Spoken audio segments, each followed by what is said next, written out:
Muy bien, queremos invitarlos esta noche en Mega Noticias Prime a conversar con el senador Felipe Arboe. ¿Cómo le va, senador? Buenas noches. ¿Qué tal? Buenas noches, gusto saludarlos ambos. Gracias por acompañarnos, senador. El gobierno le dio a Carabineros una semana, ¿no?, para entregar una respuesta concreta al informe de Human Rights Watch.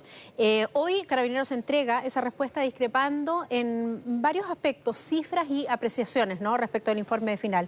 ¿Qué le parece a usted la respuesta que entrega Carabineros de Chile? A ver, yo creo que es legítimo que ellos, si tienen información distinta, la hagan valer. La pregunta es cuál va a ser la reacción del gobierno. ¿A quién le va a creer? ¿A Human Rights Watch o a Carabineros? ¿Qué cree usted? No lo sé, hasta el minuto no hemos visto la reacción del ministro del Interior. Lo más importante acá es esclarecer los puntos. Ahora, cuando uno mira el informe en detalle de Human Rights Watch, lo primero que salta a la vista es que más allá de las denuncias concretas que está haciendo, es que está planteando un conjunto de reformas necesarias en la institución. Nosotros no hemos esperado el informe.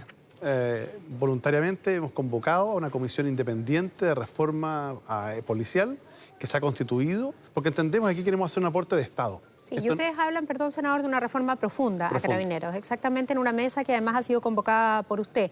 Dado esto que ya ha estado escuchando a los expertos, entonces la pregunta es, ¿a quién le cree usted? ¿Si al informe o a Carabineros? A ver, yo creo que hoy día hay un conjunto de información que ha salido de Carabineros que no necesariamente se relaciona directamente con la información que tienen ONGs u otras instituciones, la Defensoría de la Niñez o el Instituto de Derechos Humanos.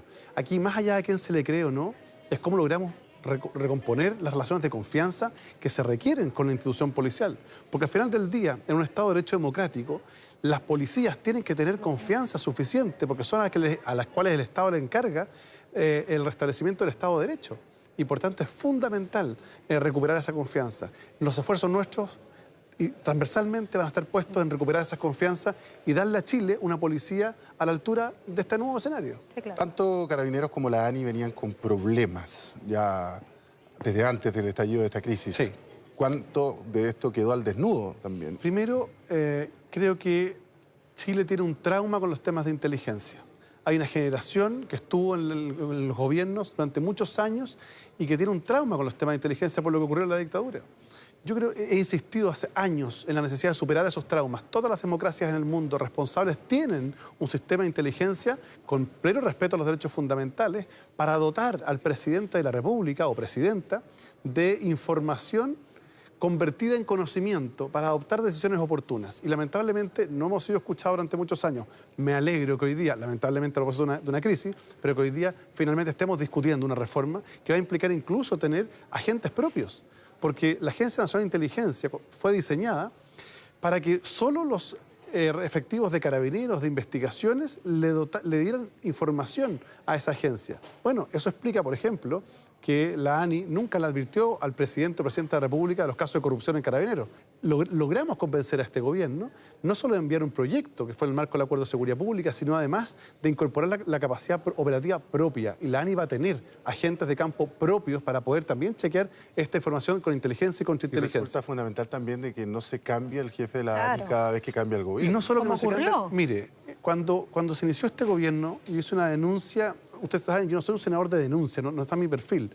Pero no pude sino hacer una denuncia cuando me enteré que el director de la ANI que puso este gobierno, un ex candidato a diputado, que por muy buenas intenciones que tuviera, no tenía experiencia en materia de inteligencia, había echado a 26 agentes, 26 personas, dentro de las cuales había personas que habían trabajado 12 años con los grupos insurreccionales, con grupos anarquistas, y los echaron a la calle. O sea, la pérdida de capacidad del Estado de Chile. Las agencias de inteligencia tienen que ser estables en el tiempo. Son agencias de Estado, no de gobierno. Y por otro lado, para explicar la crisis de inteligencia, a propósito del caso Huracán en Carabineros, creo que el gobierno tomó decisiones adecuadas cuando hizo ciertas modificaciones en la agencia en la Dipolcar en Carabineros.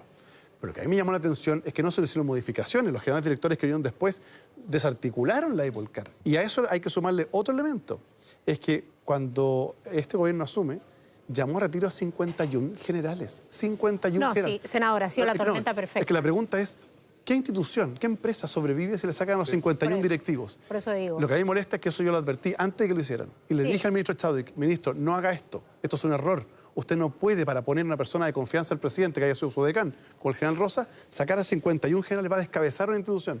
hoy día estamos pagando las consecuencias. Sin ninguna duda, le decía yo ya, ¿no? Esto ha sido como una tormenta perfecta en muchos ámbitos, pero hay que buscar una solución. Y, por ejemplo, una de las propuestas por el gobierno es que las fuerzas militares custodien lo que denominamos la infraestructura crítica. Se requiere del agua, de la luz para el funcionamiento de la ciudad. El ministro de Defensa, Alberto Espina, les da a conocer a ustedes en una reunión argumentos de inteligencia para que esto realmente se evacúe y sea una realidad. ¿Usted comparte esos criterios después de la reunión sostenida con el ministro? A ver, primero no me puedo referir a los antecedentes porque claro, fueron en el marco de una sesión secreta y la legislación así lo establece. Los antecedentes que nos dio a conocer el ministro de Defensa y particularmente el ministro del Interior, que tiene a su cargo la inteligencia interior, fueron suficientemente claros como para poder avanzar en un proyecto que permita garantizar la seguridad de la infraestructura crítica. La discusión está dada nuevamente por el trauma histórico de la salida de las Fuerzas Armadas a la calle, ¿no? Pero esto, lo que se va a hacer, lo que se está autorizando, según la Comisión de Constitución del Senado, no es que haya labores de orden público. Los militares nunca, y así lo establece el artículo expresamente en la Constitución, nunca van a poder tener roles de orden público ni seguridad, ni menos aún reemplazar la función de Carabineros y la PDI, sino solo, como los europeos llaman, seguridad estática, puntos fijos en esos lugares. Que se ve en otros países. Obviamente, Europa, cuando hay situaciones de riesgo, porque el presidente además va a tener que justificar esta medida con un decreto supremo fundado que va a tener control de legalidad y de constitucionalidad parte del Contralor, y adicionalmente va a tener un plazo acotado de 30 días. Y si el presidente quiere prorrogar, va a tener que hablar con el Congreso y decirle, mire, sabe que tengo nuevos antecedentes que permiten esto por una sola vez. Hay resguardo. Perfecto. Senador, ¿cuánta urgencia le asigna usted a la denominada agenda de seguridad que ha propuesto el gobierno? Antibarricada, antisaqueo, antiincomplicado. Mire, a ver, yo creo que estamos hoy día en presencia de una crisis social muy profunda, política e institucional. Y la crisis social no se resuelve con más militares, más policía o más penas, lamentablemente. Aquí lo que se requiere es una agenda social muy profunda, pero en paralelo discutir una agenda de seguridad acotada para sancionar a aquellos que realmente están haciendo vandalismo, no para criminalizar a la protesta social. Por eso que es muy importante y por eso que le dijimos al ministro del Interior que no, la Comisión de Seguridad que me toca presidir, no estábamos disponibles para darle un cheque en blanco y aprobar en 2 horas un proyecto que venía a la Cámara de Diputados y que estábamos conociendo recientemente. Pusimos la pelota en el piso, le dijimos vamos a revisarlo con un poquito de tiempo y el lunes nos vamos a reunir para efecto de hacer los cambios que correspondan. El miércoles tienen otra tarea importante también que está relacionada con la sesión donde se va a votar la acusación constitucional en contra del exministro del Interior, Andrés Chadwick. ¿Cree usted que hay responsabilidades políticas de él, por parte de él, en los abusos que se han cometido? Mire, Soledad, el proceso de acusación constitucional establece que la Cámara de Diputados ve la admisibilidad y los senadores actuamos como jurado. Yo le permito que me excuse, pero en mi condición de jurado en este proceso no puedo emitir opinión alguna previo a mi decisión que va a ser adoptada el día miércoles. Cualquier comentario que yo hiciera respecto del nivel acusatorio del exministro Andrés Chadwick podría ser utilizado para una inhabilidad en uno u otro sentido. Y creo que hay que ser extremadamente responsable. ¿Qué le parece la acusación contra el presidente? Lo he dicho públicamente y hay una diferencia. En el caso de la acusación del presidente, yo creo que esa acusación no va a prosperar y no va a llegar al Senado. Y creo que es una irresponsabilidad. Yo soy un senador de oposición. Yo no voté por Sebastián Piñera, pero no estoy disponible para prestarme para una estrategia destinada a votar al presidente de la República democráticamente electo. Yo considero que no lo ha hecho bien y tengo críticas al presidente, pero esas críticas son en el marco de la democracia y será el proceso democrático el que nos tenga que decir quién va a ser el próximo presidente o presidenta. Creo que Chile tiene que aprender de una vez por todas la responsabilidad. En momentos que hoy día muchas veces rinde mucho más la estridencia que la prudencia, déjeme decirle que prefiero no tener el aplauso fácil. Hay un fondo en y esa hacerlo. acusación, que también busca una responsabilidad política por las presuntas violaciones a los derechos Mire, humanos. los presidentes de la República al final del día hacen una interpretación extensiva, son responsables de todo lo que ocurre en un país y eso es extremadamente delicado. En consecuencia hay que ser responsable en estas materias. ¿Y quiénes están siendo irresponsables? ¿Quiénes presentaron la acusación? Evidentemente aquí lo que hay es un intento de votar a Sebastián Piñera del gobierno.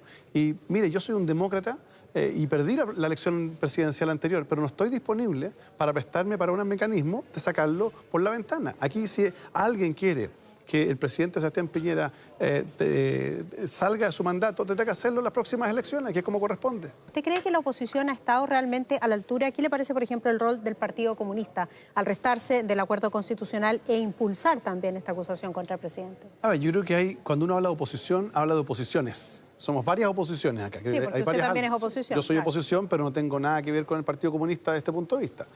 Mire, Yo lamento que el Partido Comunista haya perdido la oportunidad de ser parte, a mi juicio, del acuerdo constitucional más importante de los últimos 40 años.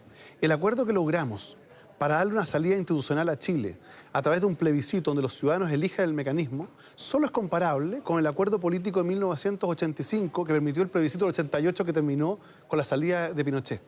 Entonces, el Partido Comunista del 85 se restó y hoy día también se resta. Y yo lamenté profundamente eso. Ahora, ojalá que, ya que vieron que logramos un acuerdo que va a permitir tener una convención constituyente, que en la práctica es una asamblea constituyente, digamos, bueno, que participen del proceso. ¿Qué le parece el rol de los empresarios en esta crisis? ¿Cree que han estado a la altura? Yo creo que han estado bastante silentes. Al principio, y antes de la crisis, eran muy locuaces. Los veíamos permanentemente en noticiarios, en televisión, dando cátedra de qué es lo que había que hacer. Y resulta que hoy día se le ve bastante ausente. Yo haría un llamado también a la empresa. Parte importante de los abusos que la gente reclama tiene que ver con los abusos de los bancos, los abusos de la AFP, tiene que ver con el maltrato laboral, con los bajos sueldos, con que le paguen a una persona un sueldo, pero le impongan por otro. O sea, hay un conjunto de abusos que también tiene que hacerse cargo el mundo privado, porque aquí no se puede hacer todo con recursos públicos. Si al final del día la carga tributaria de Chile es limitada y los recursos públicos son limitados. Le voy a poner un ejemplo. Avanzamos en un acuerdo tributario muy importante que cierra una discusión tributaria que es bueno para el país para dar certeza, pero nos quedamos cortos en un par de cosas. Aquí tenemos que terminar, por ejemplo, con un conjunto de exenciones en las ganancias de capital. ¿Por qué las personas que compran y venden acciones no pagan impuestos por esas ganancias? ¿Por qué no hay impuestos a los súper ricos? Que los propios súper ricos chilenos han planteado la disposición. ¿Por qué el gobierno no avanza en eso? Tercero, ¿vamos a seguir con el régimen de renta presunta que tenemos en Chile, que se presta para todo tipo de abuso? Cuarto, ¿vamos a seguir siendo chantajeados por el gremio de los camioneros y con el impuesto al diésel? Bueno, en algún minuto hay que sentarse a conversar. Oiga, esto trae consecuencias políticas, me va a decir. Sí, efectivamente, pero en algún minuto hay que sentarse, sincerar esto para decir, mire, si vamos hoy día, si estamos en una crisis más grande de retorno a la democracia, seamos capaces de sentarnos con propuestas serias, responsables y planificar un futuro que sea más estable socialmente. Claro que sí. Si no es este el momento, ¿cuál es? Mire, muchos nos hemos preguntado bien eso. valen 10 años de crecimiento económico por 50 años de paz social. Sin paz social no hay crecimiento, no hay inversión. Por eso que es muy importante que esto sea una mirada más integral. Sin ninguna duda. Perfecto. Senador Felipe Arboe, un millón de gracias. No, gracias a por ustedes acompañarnos. Gracias por la invitación.